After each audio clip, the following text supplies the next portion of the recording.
know, there are certain signature moments in the song that have to be there, and then I would just kind of phrase around them, like the solo going.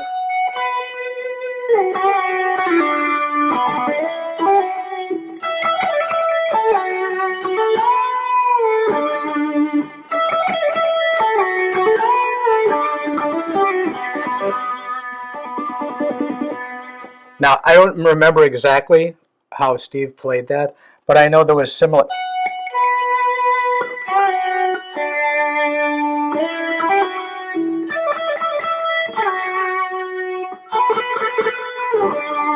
Something like that. I mean, so I would just do something different than that.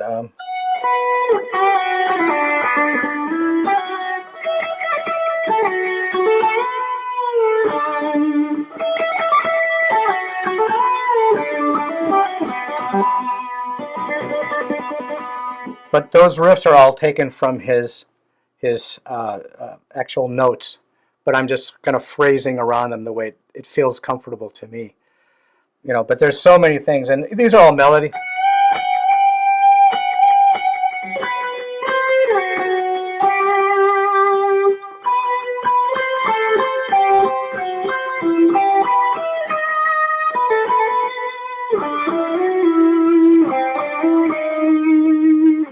You know, so and I remember when you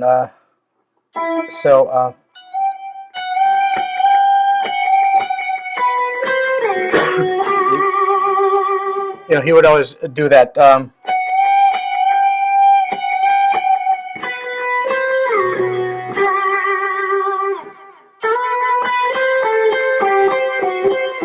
But I don't remember exactly what he played because it's been so long since I heard the original. But I remember certain things that he did that I felt should be there as well. You know, like the tremolo doing that, and just the notes that he played. And so that's my interpretation of Firth the Fifth, my solo on Firth the Fifth. When Genesis went on tour, they never played like the original record. Right. Am I right? Yeah, I mean, it depends on the song. Certain things you want to keep, you know, but you definitely stretch certain sections out more, or, you know, it's sort of hard to play exactly the same notes. I mean, general stuff, yes, you just play that part like this. But when you're talking about solos, even though I'm basically playing a similar solo to what I did on the tour, there's always going to be some other little phrase that I throw in. It's sort of in us not to play exactly the same. I think it's just part of being a musician, where you just find yourself that you can't play the exact same way every time you play something. Now, you can base it on the same ideas every time, generally, but I find that I have to kind of stretch it out a little bit when I play live. And it's, for some reason, in live you get this energy from the audience that just gives you this excitement. And if, you know, you were asking about, you know, even my early days with Genesis, I'll never forget the first show I played with them. It was someplace in Pennsylvania. I don't remember the exact town, but I do remember going out on, now I had been with Jean-Luc Ponty for 3 years, and we were playing to, could be audiences of anywhere from 500 to 3,500 people generally. That was probably our biggest crowd in a cinema, I mean in a theater. And so when I went out with Genesis first time, we went out on a stage, and I think it was a crowd of maybe 15,000 people. I couldn't believe the energy that came out. It actually made me shake, because it was a combination of anxiety and excitement. It was just all together the same thing. And I thought to myself, there's no way we can go wrong tonight, because they're making it so easy, because they love you from the moment you walk out. Plus, they're noisy, they're loud. We always felt differently sometimes starting in America as opposed to, say, starting in England or someplace in Europe. British crowds are much quieter when you begin. And so you're a little bit more nervous. But Americans are so, they're so boisterous and loud. You go, okay, this is going to be simple. So you sort of get that out of the way, and you play your first week on tour, then you get all the bugs out and everything, all your nerves are calm, and then you can go to Europe and you're going to be fine. You know, because, you know, American audiences are going to be different. They're going to be a little bit louder. They're going to be a little a little drunker or something. I don't know what it is, but a British audience is a little more reserved, and it's respectful as well. So it's easier to start a tour in America, and I think it's because it makes it easy for you. When I first joined the band for the tour, the And Then There Were Three tour, they had just done their first album without Steve. So Mike was playing all of the guitar parts as well as the bass parts.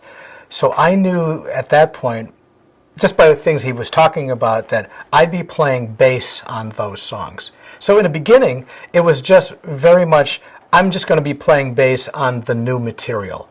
And maybe we're going to be doing 4 or 5 songs from the new album. Although he did give me the guitar part on something. Well, on Turn It On Again, I also played. Oh, that wasn't in the first tour. On one of the songs on the first album, and I can't remember what it was, I played guitar. It was called Down and Out. And he had me play guitar on that one. Excuse me. And everything else was bass on that, on anything from the And Then There Were Three album. But anything prior to that, album Trick of the Tail album, Wind and Wuthering, and Selling England by the Pound, I was playing guitar on it. So I knew where my place was already. But as the band went on further, many more years, Mike was playing guitar on all the albums after that. So I was starting to play not less guitar, but more bass. And then all of a sudden, by the time we hit 1992, I think I was playing bass on 60% of the music, as opposed to, maybe in the beginning, 20%. But my bass playing developed over those years. When I first started playing bass with the band, it was a new thing for me. Now, the fretboard's the same. I mean, you know where the notes are when you're a guitar player, but you got to get the feel of playing bass. And that takes years to develop. You can't just say, now I'm a good bass player, just because I know what the right notes are. You have to know where the place is. So between Chester and I, we started grooving better and better as the years went along. It probably took 5-6 years before all of a sudden I felt like a bass player. And so that was a good thing because I was starting to play more bass. And so by the time we were doing 1992 and then, of course, the 2007 tour, I'm a bass player and a guitarist at that point. And even though I'm still really a guitarist first, it's sort of like Phil. Phil is he's a drummer before he's a singer, no matter what. Even though he's got this wonderful voice and great voice, but he's a drummer because that's what he started with, and this is what he aspires to do anyway. And I'm a guitarist first and a bass. And even on my records, I'll play bass on about 50% of the music, and I'll have another bass player play on the other half of the music because I still love playing bass. So I don't want to give that up. So, it took a while, but I got into it. Was it an easy thing? I'm just wondering how this kind of works. Is Mike kind of the man? He says, okay, this is how it is. Yeah. Or is it something where you feel you both feel your way? Who's going to play bass on this? Who's going? No, I always say to him when they would send a cassette or a recording of the album that's coming up, which always had working titles on it. I would always say, Mike, just tell me what songs you want me to play bass on, which ones do you want me to play guitar. I would play guitar on some of the newer material as well. Sometimes Mike would say, I just did so much with this. You take this and do a little bit more than I did. It's almost as if he felt he didn't do enough for that particular song. Or for live performance, you might want to have more. You might want to have a guitar solo that maybe wasn't on the record. So he'd say, you should do that one. Generally, I'd play bass on the new material, but occasionally you would hand off that. It was always his decision, even though I probably knew the answer prior to it. But sometimes when he gave me a guitar part, I was actually surprised. So, but he did, and he's a generous guy. Anyway, one of the little stories that's in that book about when you first were auditioned, I guess, in a sense, was the guy who comes in and says, do you want me to play Squonk in country, or what style would you like me to play it in? Oh yeah. And you just came in and nailed it as the Genesis sound. Yeah. Because you knew that's what they wanted. Yeah. It's funny because to me it's obvious. I mean, if I just actually I just received that book yesterday, so I haven't read it yet. So, but when I sat down and Mike said the first song we're going to do is Squonk, I knew what he was talking about. I mean, I know what key it's in, I know the song, and so I'll never forget it because that was the first song that I auditioned with Genesis on, and it was like this.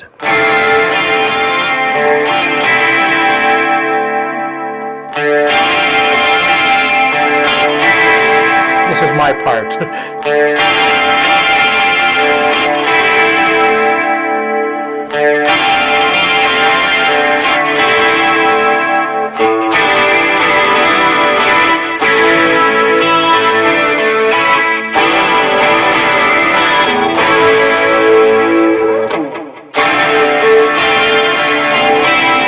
Now it's a simple part, but they're great chords. It has such sound to it. And as a person that was playing jazz fusion music, I had to say to myself, think simple. Don't swing this. Don't get jazzy on it. Don't get, too progressive with how you're going to approach this. Just play it as it is. And it's funny, Mike, when he plays it, he doesn't play that. He actually tunes this string down, so it's a different.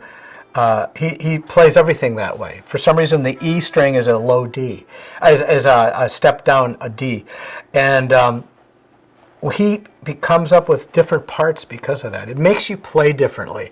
What I always do is, even if it's an odd tuning, I try to figure it out so I don't have to change my tuning. I don't like switching guitars, and Mike has all these different guitars. Here's the guitar for Turn It On Again. Here's the guitar for this song. I prefer just having the one guitar, unless I have to change the sound. Maybe the guitar is a different sound. So, but that was my first song with Mike, and for some reason it worked. I played it as it is, and that's all he needed to hear. And then we played a couple other songs. I don't even remember how to play some of those songs, but I remember at the time, but I know he wanted me to play bass on some things, but I don't think I auditioned on bass at all. He just said to me, "Do you play bass as well?" I went, "Yeah," and I went, "Probably," And I had, obviously I dabbled in bass at home. My brother's a bass player. He's 2 years older than he is actually a very good bass player, and so I had played bass, but I never played on stage bass. So he didn't have me audition on bass. I think he just assumed if you play guitar, at least you can play the right notes. And at that time, I was only going to be playing maybe 4 songs anyway on bass. I think the key thing you probably said there was that you weren't going to get flashy on it. You weren't going to get jazzy or extemporized in any way. You just played it absolutely simple. Yeah. And that, I would imagine, and I'll ask him, is the thing that he probably loved about you doing it like that. You had totally taken in what that sound was. Yeah, because when I would listen to Genesis, I never thought of it as like there's guitar parts that take some technique to play, but I never looked at it as a jazz band. I never a jazz fusion group that I was used to playing with, that I'm going to be playing all these notes and all these solos. I'm going to be part of the orchestra at that point. That's what they are. I mean, each section is, Tony Banks is in a sense like the string section, and the guitar maybe is the brass or percussion. It's just everybody has their place. So I just had to play whatever the song required, really. And if I would play anything else, he'd go, "What is this guy doing? He's not the right guy for the band." And I wouldn't have been if I would have done that. But I wouldn't have done that anyway. It's just not in me to approach it that way and say, I'm going to have them play it the way I see it. But actually, I do see it the way they see it. I mean, I look at it and I go, okay, this is what this song needs. I'm not going to try to show off, in other words. I'll have plenty of moments to have that anyway. You'll have the solo here and there, and you'll show off your technique or your playing. But it's all about the music in the end. It's not about the athletic ability of a guitar player, If you have that, that's great, but you don't have to do it. I mean, when you're in a band, Eddie Van Halen or something like that, it works so well in his setting, but that wouldn't work in Genesis for necessarily. I get the sense that you took your cue from the band and the way they conducted themselves and the sound, and then you quite kind of tuned in and kind of started to steer in a little bit of your own way of playing, your own ideas into it, but still keeping up the same kind of sense of who these guys are and what they're trying to do. Right, it's exactly what happened. I just, you have to be a listener first. You can't just jump in and say, this is my way of how I do things. I wanted to see, first of all, I looked at them, I admired them as a band. I didn't know them yet as people, but I admired them as a group, and I thought, these guys know more than I do about this, so I'm going to sit back and listen to what they do, and even what they're talking about.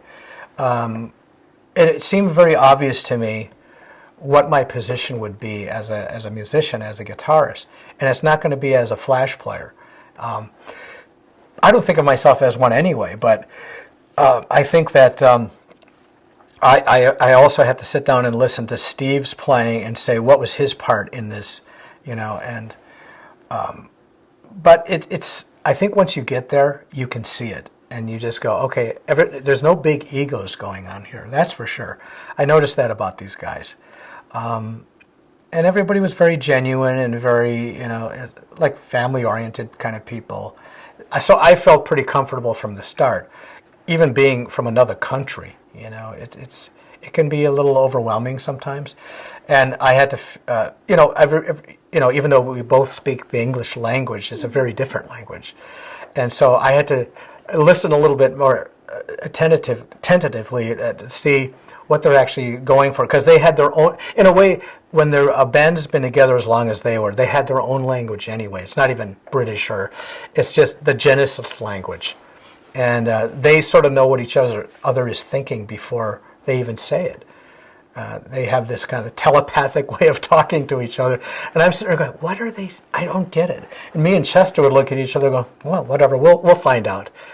And sometimes they wouldn't tell us what's going on, and then we'd go, guys, what are we doing? It would happen a lot, actually. And it would even happen even in 2007.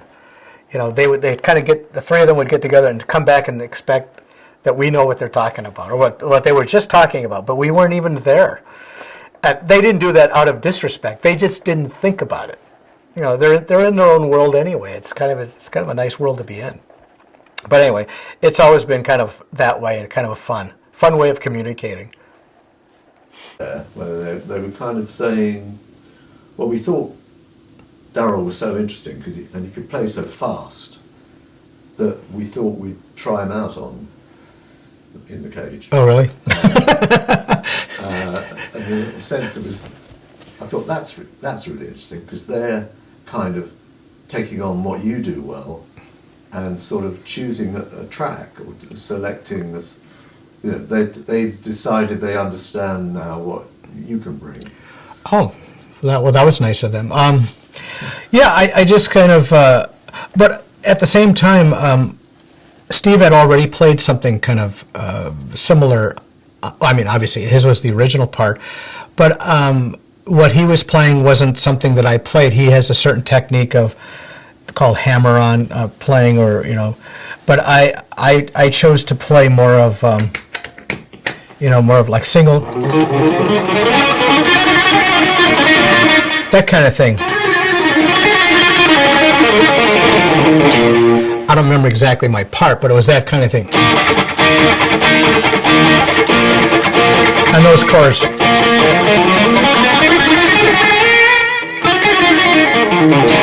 It was that kind of thing. I don't remember exactly notes. If there was track playing, I probably would start remembering what those lines were. But that's the kind of thing that I played in there, and but it was all single notes. So it was different than Steve's, but it still accomplished the same thing. It was this kind of intensity where he's going round, round, round, and so. hopefully I did it most of the nights. Okay, it's not an easy part to play. It's just to kind of stress that point there. Did you begin to feel that okay, these guys have got to know who I am, so they'll take on board my skill, what I'm really good at? Yeah, I think so. I think they. They got comfortable with me. I got comfortable with them, and they see what your strength is, and then they could capitalize on that just a little bit, And so maybe I could play that kind of part. So that would be a good thing for me to do. There was probably a couple other songs like that. We used to do another song. It's just because the titles kind of leave me, because there was a song and then there were three, and Mike said, I would like you to play the guitar solo in that one, because it's going to require some faster playing. And there was one called Jesus, He Knows Me from 1992, and there's a fast guitar playing at the end. And I think Mike just says, do something at the end there. And when he's saying do something, I know what he's talking about. Play like that kind of fiery solo. And that's what I did on that song. It was on the 1992 tour, and then I think that's the only tour we played that song on, I think. But it had a fast kind of intense guitar solo at the end. And that's not the kind of thing he does. He's more into the songs like Home by the Sea, Mama, and all that stuff. He's got some really good soaring moments and specific type of solos that he does really well. And so if there's something that creates that more faster intensity, then he'll have me do that. And I think they got comfortable with that with me, and I think maybe that's something they wouldn't have done many, many years ago, but then as we went along, it started to become part of the texture of the band too. Can you do a quick demonstration of it? If Mike says, do a little bit of the end, just off the top of your head, what's the kind of thing you would do? At the end of, let me see. Is it okay? So Jesus, He Knows Me was.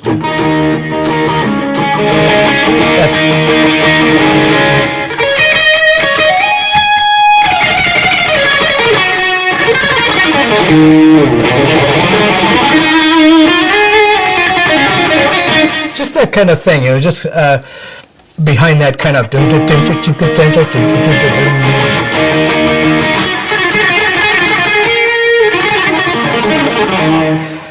Harder to play on my own, but anyway, fantastic. That's the kind of thing that I would do.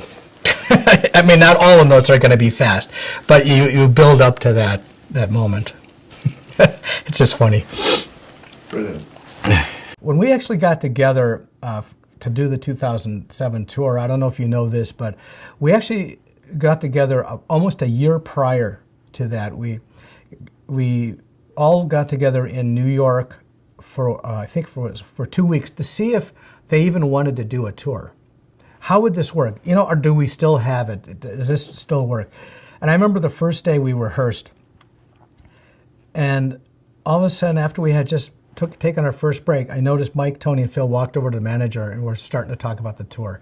They knew from that moment that it was going to work. And so we stayed in New York for 2 weeks and rehearsed, and then went home. I think we did something in between called the VH1 Rock Honors or something like that in Vegas.